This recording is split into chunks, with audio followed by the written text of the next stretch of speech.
Hey, what's up guys? Welcome back to my channel, and if you are new, thanks for stopping by. My name is Lisa and I make content all about helping you navigate your 20s. If you don't already, go ahead and give me a follow on Instagram and TikTok. I am at Lisa Milter across all social media. Made it super easy for you guys. I also host a podcast called Surviving Your 20s, which you can stream on iTunes and Spotify.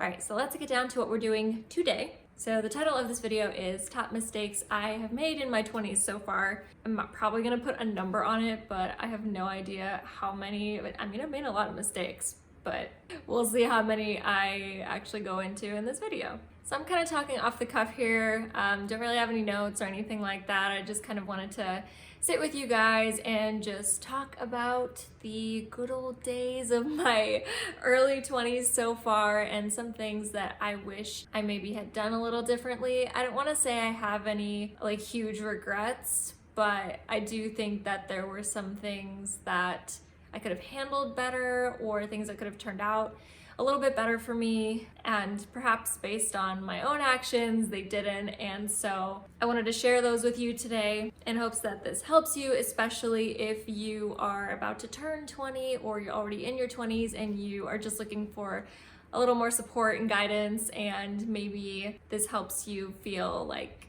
you're not alone too. If you've also done some of these things, it's okay. We're humans. And I also want to give a disclaimer that I'm speaking from experience, so all of this is from my personal experience, and while other people may have experienced similar things, don't take everything that happened to me and everything I did as like the truth. Everybody's on their own journey and experiencing life in different ways. So I'm just sharing a little bit about what I went through and some of the learnings I picked up along the way. Another point I want to make too is I'm 26 right now, so I'm still in my 20s, but I think that a lot of my formative years were my early 20s, which I would categorize as like 20 to 24, 25. So while I am still in my 20s and still learning, I believe that what I'm about to share are things that can help you in your early 20s. Okay, that's enough of disclaimers, let's get into it. So the first mistake that I've made in my 20s is obsessing and caring way too much about what others think of me. And that sounds like a pretty general thing that can affect anyone at any age, but for me, I think it affected me a lot more from the ages of 20 to like 25. So I would categorize myself as a recovering perfectionist, definitely as a recovering people pleaser, and those are things I have struggled with like forever, and they do come up even now. I think I've just been able to process those emotions better and to focus on myself more. But in my early 20s, I was just so concerned with my image and what people would think of me, how they would, like things they would associate me with. Like I was really big on other people's perception of me, and I would want to do anything and everything to avoid any kind of like negative feedback, or, you know, God forbid, like somebody doesn't like me or anything like that. And it's not that I always knew when people didn't like me, it was like even just the fear of the possibility of that. Like thinking back to that time, I mean, somebody not liking me could be like the worst thing that could have possibly happened to me at that time. I don't know where it stems from. It's probably some like deep-rooted childhood trauma or something, but it definitely is carried into my 20s, and it's something that I had to really grow from. And I think different ways that it would hold me back is like with making friends, for example. You know, they always say that it's so much harder to make friends as an adult, and that is true, unfortunately. But this constant obsession and fixation I had with what others thought of me would make me feel like really bad about myself, even if nobody said anything to me, because I'd be obsessing over the image I'm trying to display to people. I actually kind of abandoned my real self in the process because I was scared that people wouldn't accept the real me. And honestly, anytime I've ever like put it on or like tried extra hard to be this person that I thought others wanted me to be, things never really worked out for me. And every time I was super authentically myself, I mean, some beautiful friendships grew out of that. Another example of, you know, how caring too much about what other people thought of me would affect my life is just with big life decisions. So anytime I ever needed to like make a really big decision about something, whether that was like career or where I'm gonna live or how I'm gonna show up on social media, my first thought wouldn't be to like go inward and feel my emotions and follow my heart or anything like that. I would always first think about, well, what is this person gonna think? And what's he gonna think? What are they gonna do? And it just seemed like I was always looking externally for some sort of validation rather than trusting my own standards of evaluation and belief in myself. And what I've kind of learned the hard way through that is if you're looking externally for validation for your answers and you're just living life for other people or for somebody else and, you know, making a decision based on how you think somebody else is going to feel about your decision, I mean, in the end, you're the one who's going to have to live with whatever outcome happens. And so if you were not the number one person you consulted and you're not happy with that decision, and deep down it really isn't what you want, when you make that decision, like sure, it might make a lot of other people be like, oh yeah, I think that she or he or they made the right decision, but what good is that for you? Because it's your life at the end of the day, whether or not people like or dislike what you do. So I've really taken that to heart and just have started implementing that in my day-to-day life. And, you know, I'm really happy to say that it has made a world of difference for me. I'm so much happier when I make decisions of my own accord rather than obsessing about what other people are going to think about it. Now, of course, whenever you're making a decision that will directly affect another person, it's important to take that person's feelings into consideration. But if it's a decision solely about your life and like the next step or next action you should take for yourself, then the only person that matters, like what they think about it, is you. Because people are always gonna have something to say about anything you do, whether it's that small business you're starting or like the outfit you wore yesterday. So for example, when I first started showing up on social media more consistently, I was actually really nervous. I still get a little nervous when I'm in front of the camera because I'm trying to, you know, look for the right words and say the right thing. But even more so before, when I first started, I was just so worried that people were gonna like judge me for coming online, and you know, they would think like, oh, look at Lisa, she's trying to be an influencer and stuff. And yeah, I was just so preoccupied with those thoughts. And so there have been periods of time where I take a break from social media because those thoughts get to me and I get like imposter syndrome of like, you know, why am I even doing this? Who's gonna even listen to me? And I start telling myself a story that it's really dumb for me to even come on social media. Why am I doing this? And then, you know, a few months later, I'll wonder why I feel so down and like I am not doing exactly what I wanna do and like there's something missing. And well, it's like, well, but you're not doing social media and you love doing that. So what's the problem? So yeah, since kind of learning and growing from that, I've just sort of said, screw it. And I'm going to come online and create the kind of content I want to. I'm gonna start a podcast and I'm gonna do all these things that, you know, people may scoff at, but you know, I'm doing what I love. And at the end of the day, if I'm not happy, I don't care if the people around me are ecstatic.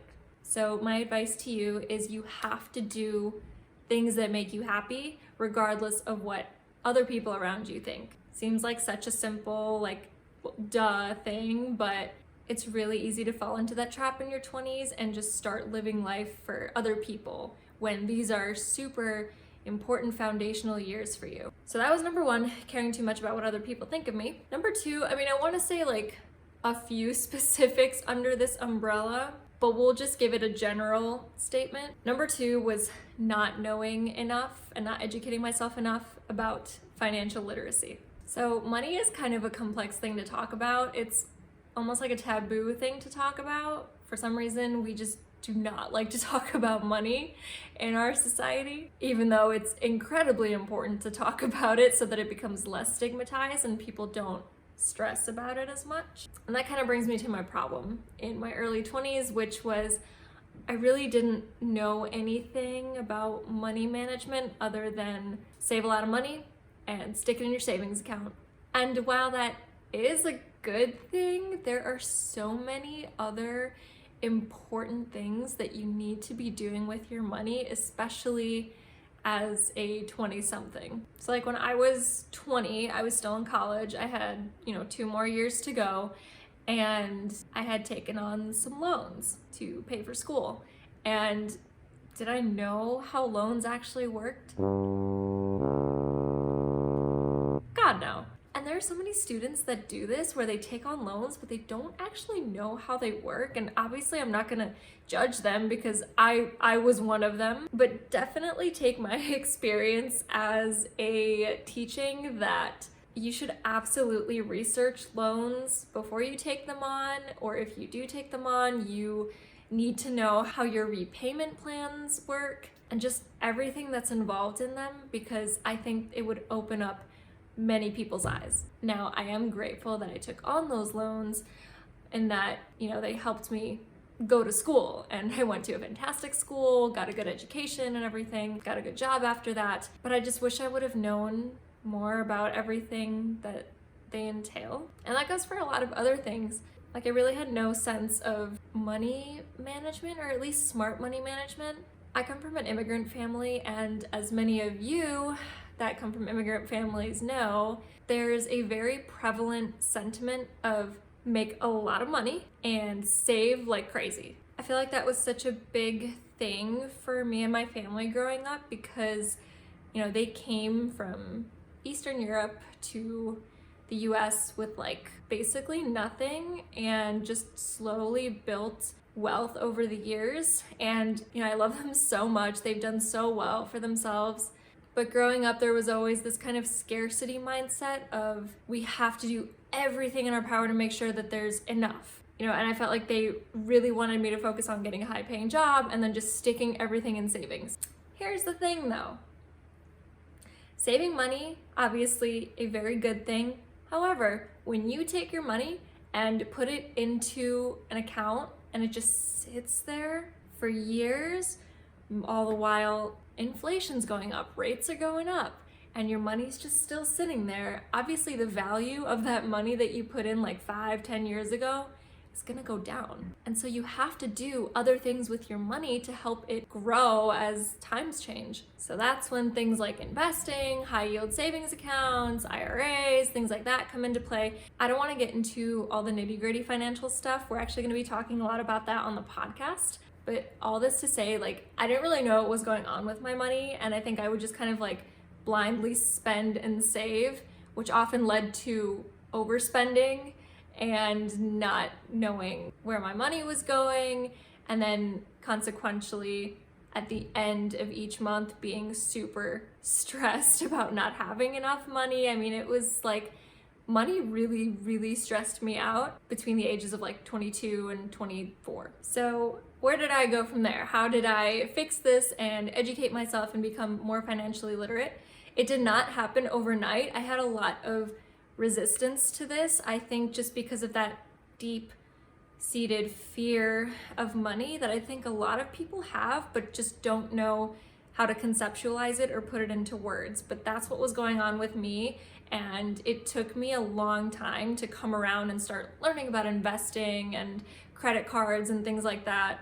And overall, I think it's set me up more nicely on a safe financial path that will help me build wealth all throughout my life up until retirement. And I also just wanted to share some of the resources, mostly books, that helped me get there. So the very first money book I've ever read that just kind of opened my eyes to the subject is You Are a Badass at Making Money by Jen Sincero. She's the same author that wrote You Are a Badass, and I think she has a couple more of these You Are kind of books. But honestly, I read this a while ago, so I don't remember exactly what was in here, but it just kind of opened my eyes to some of the limiting beliefs I had around money and why I was so resistant to learning more about how to manage it efficiently. Like, I have a lot of pages here that I've dog-eared, I guess, because I really liked what she was saying. So some of the other books I'm going to share with you have more concrete steps about, like, okay, this is exactly how you become rich. This book kind of like opens your mind to the possibility and addresses your beliefs about money. So for example, if I flip to this page that I've doggy-eared, it says, here's an important concept to understand. Money always comes to you through other people, but it comes from universal intelligence, as do all things, which is why focusing on the frequency of your thoughts, not the people you hope to make money from, is the key to getting rich. And I love that so much because it kind of goes into my first mistake I talked about, which is about like caring too much about what other people think. And you kind of have to rely on the frequency of your own thoughts and not anyone else's. So that's that one. And now we're moving on to Money and the Law of Attraction, Learning to Attract Wealth, Health, and Happiness by Esther and Jerry Hicks. If you've ever heard of Abraham Hicks, they release like spiritual, like law of attraction, really motivational content. This book is kind of an extension of that, but it just deals more with the financial side of that and learning to attract the wealth that you're trying to build. This book is a little bit more woo-woo, I guess, if you're into like spirituality and source and the universe and vibrations and things like that, then this book is really good. I will admit I haven't gotten through all of it, but it did kind of start to open my eyes of the fact that you, through your own thoughts and positive vibrational feelings, can attract some of that wealth that you're trying to receive, because if you are trying to force it too much, it won't always come to you, because when you're forcing, your emotions are very much like intense and, you know, maybe a little bit angry. Why isn't this happening faster? I just need it now, now, now. Whereas when you're in a state of flow, you are actually kind of opening yourself up to the possibility of money coming to you, and you feel happier while doing it. And then in that way, you are attracting more wealth, becoming more rich, however you want to call it. A lot of this book is like changing your thought patterns to reflect more positivity. So I'll read you a couple of lines from here.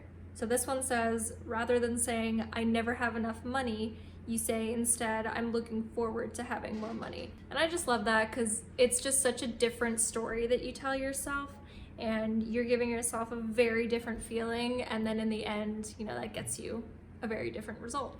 This next one says, when you ask for the manifestation prior to the vibration, you ask the impossible.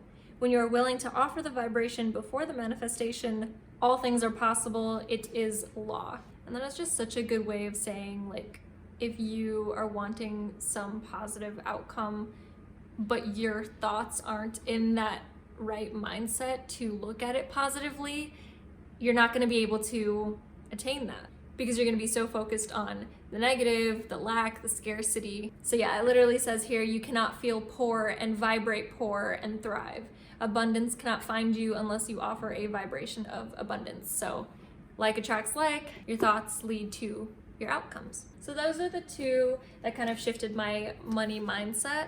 And then I have this gold standard of money books, I Will Teach You to Be Rich by Ramit Sethi. This book was amazing. He is such a funny author. Like, I honestly, half the reason I really enjoyed this book, while there's so much amazing, really helpful information in here, Ramit is just a really funny guy, and I was just like very thoroughly entertained reading this. So this isn't one of those like really boring nonfiction educational books that they sometimes can be, but he really throws in a lot of his own personality and stories from his own experiences and like people that he's worked with. So it's a really good read, and I would recommend it to anybody that wants to learn more about money. This is one of the books that has those concrete steps on becoming rich. I think he even has like a checklist at the end of each chapter of like, okay, this week you are going to automate your credit cards. Next week, you're going to open up a Roth IRA. So it like literally takes you through the entire progression. So I'll read you what some of these chapters are called so you have an idea of what the book is about. So chapter 1 is optimize your credit cards. Chapter 2, beat the banks. Chapter 3, get ready to invest. Chapter 4, conscious spending. Chapter 5, save while sleeping. Chapter 6, the myth of financial expertise. Chapter 7, investing isn't only for rich people. Chapter 8, how to maintain and grow your system. And chapter 9, a rich life. So all in all, super, super good book. I would recommend to everyone.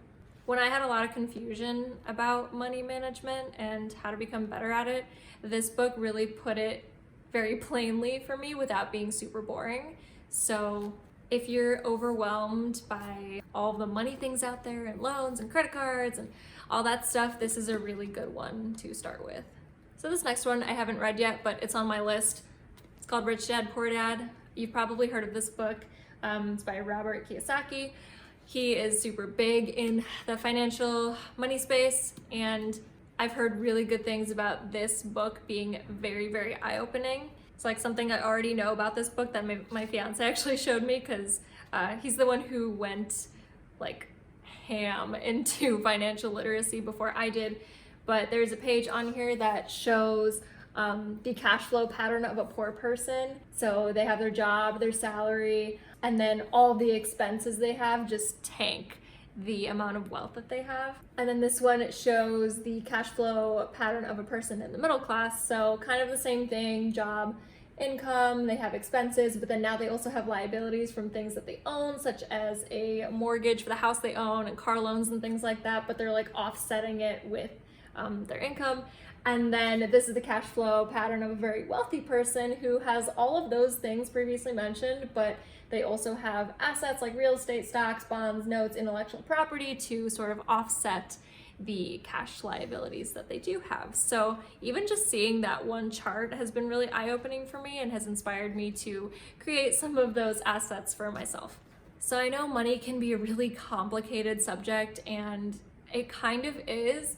These books make it a lot easier, and there's so many more resources online. You can follow different thought leaders and influencers on social media. There's a wealth of information out there, pun intended. And I just think that if you're in your early 20s or you're about to enter your 20s, I would encourage you to learn more about money, how to manage it, and just become more financially literate. If you're already in your 20s, let's say you're 25, 28, it's never too late to start. So it's a really good idea to get all your money stuff in order. All right, so the third mistake I've made in my 20s is working for money and not building my dreams. So, okay, let's backtrack a little bit. It's obviously very important to be making money so that you can live. However, when what you're doing and the money that you're chasing comes at the expense of your own self, and you're sacrificing your happiness and mental health and free time and just the feeling of fun in life, then it is truly not going to make you happy, and it's not worth doing that. This is something that, because of my previous money mindset that I've talked about, really affected the way my behavior was in terms of this. And because of that, a lot of my goals that I hadn't totally realized were there yet, because I hadn't taken the time to spend time thinking about what I wanted those to be and what I wanted my dream life to look like, that was all overshadowed by, making a decent paycheck. So I didn't necessarily know what like my larger goals were, even though I always knew I had this sort of like entrepreneurial spirit and I wanted to create content and things like that. That kind of took a backseat with a lot of the 9-to-5s that I was choosing. So I'll tell a little story of how this all came to a head for me. So my first job right out of college was fine. I was making like, pretty standard, fresh out of college marketing money. And it was fine. I mean, it allowed me to do the things I wanted to do, to rent an apartment, to, go out every now and then. But when I was looking for my second job, it's hard to explain where my head was at that point. I think deep down, I was just trying to be happy. And I just wanted to do a job that I actually cared about and really, really enjoyed. And so I was actually interviewing at a few places, and the company I eventually ended up choosing offered me the most money out of every other offer that I had. And I had, I think, like 4 offers. I remember being interested in those other job offers, but when I saw the monetary offer from this company, I mean, it just like overshadowed everything for me, because I was thinking, okay, you know, I'm 23 years old. I really need to start making a lot of money, like really quickly. My thought was high income equals happiness and success. And a lot of money doesn't always equal success, and a lot of money also doesn't always equal happiness, which I found out. So while working at this company, the paycheck was very good, and you know, it at least made me more comfortable with my money situation, even though again I didn't know a ton about like money management and things like that. But I was feeling better because it made me feel like I had a cushion, a financial cushion under me, to where I could easily afford things. But the job itself, come to find, was really not for me. And you know, I won't say anything bad about the company or the people or anything, because it wasn't about that. It was very much an internal dilemma that I had with myself, because essentially I had taken the job for the money. And I should have taken a closer look at the job description and paid more attention during the interviews when they were kind of telling me what the job was going to be like, because it did end up being a little bit different than what was posted online. So long story short, I was definitely not happy at that job. I would always want to leave early. I never felt like I could make any friends with my coworkers there. Something always felt super off for me. The work I was doing wasn't really interesting to me at all. And so overall, like, yeah, it was a bad fit, but also, you know, I sacrificed a lot of my happiness and mental health for a decent paycheck, and it would affect me at the end of the day. It would affect my fiance, and it would just like bleed into all the other aspects of my life, and it made me, you know, really was demotivating. I think it actually was the catalyst to me quitting marketing altogether. And if you haven't followed my journey on Instagram, I made a really big career change to healthcare. That wasn't totally out of the blue. I'd always been kind of interested in it. I'm actually a certified integrative nutrition coach, and so health and wellness was always an industry that I was very passionate about and thought, you know, why not? And honestly, I am very happy that I did it, because although it didn't end up working out for me, the fact that I even just made the decision to go for it was a step towards building my dreams and doing something for the sake of, I want to try this and I think it's gonna make me happy. I want to do it, rather than, oh, it's gonna make me a lot of money, because it sure as hell did not. I actually worked as a medical assistant and then a PCT, a patient care tech, for a while, thinking I was gonna go into med school or PA school. I was kind of flip-flopping between the two, and suffice it to say, I eventually realized it wasn't for me. And this whole experience was probably the most eye-opening thing that's ever happened to me, because I'm so happy that I went and tried healthcare, because otherwise I would have, you know, lived my whole life and have been like, what if? And I just like, I would hate living with the what if feeling. So I'm really glad that I tried it. Ultimately, it wasn't for me. And I did realize that eventually, but it was the first time I truly did something for me. Light bulb went off. It also made me realize that it wasn't that I didn't like marketing, because I actually did, and I'm pretty good at it too. I mean, it's one of my strengths, but it made me realize that the burnout I felt after being at that second company wasn't about marketing in general. It was the decisions I was making for my livelihood, for my job. The reason I was so burnt out was because I was accepting offers at companies that, one, I didn't really care about what they did, wasn't passionate about it, wasn't really exciting to market, at least for me. And two, that I was chasing a freaking paycheck.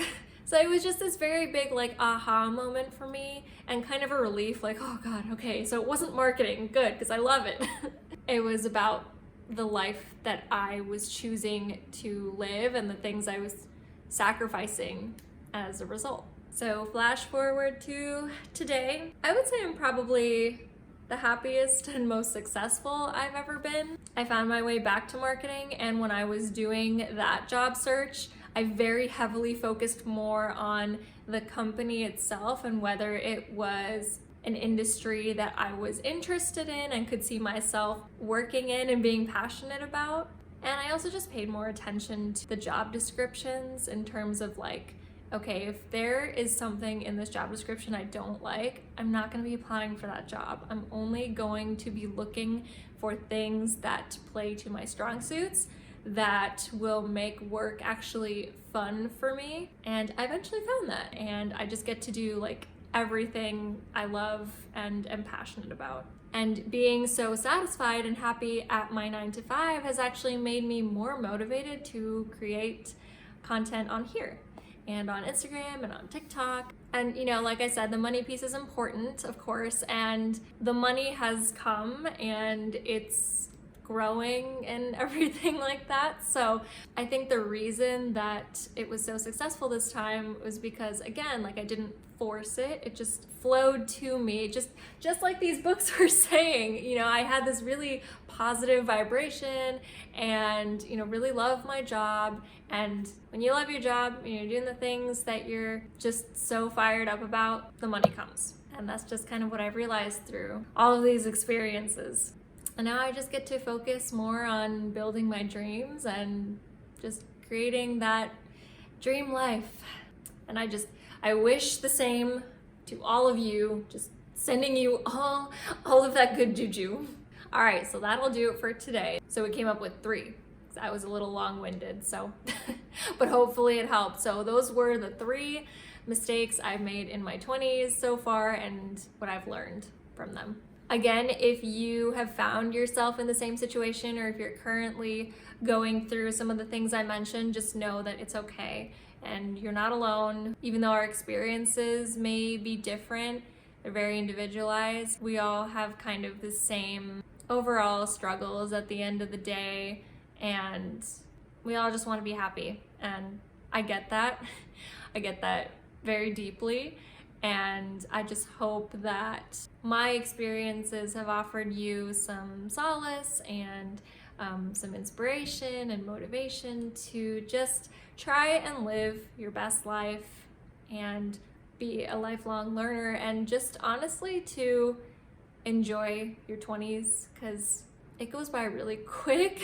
I turned 26 a couple of weeks ago, and I had this realization of I'm now closer to my 30s than I am to 20. Everyone tells me your 30s are much better than your 20s, because I guess you're more you're obviously more established, and you just don't give a crap about anything anymore. So there's something to look forward to. Just don't forget to enjoy this time, because it's such a beautiful time of growth and learning and just getting to do really fun stuff. I mean, you're an adult now, right? You live on your own, you are making new friends, you're working, and it's not always fun and stuff happens, but overall it's a good time. Let me know what you think in the comments below. I love to interact with you guys on there. I'm pretty diligent about replying to all of the comments, so go ahead and leave me one there. If you think that somebody would benefit from this video, feel free to share it or share it on your social media. You can also go ahead and give this video a thumbs up if you enjoyed it. And again, don't forget to follow me on Instagram and TikTok, or you can tune into the Surviving Your 20s podcast on iTunes and Spotify. Hope y'all are having a great New Year so far, and I'll catch you in the next one. Bye.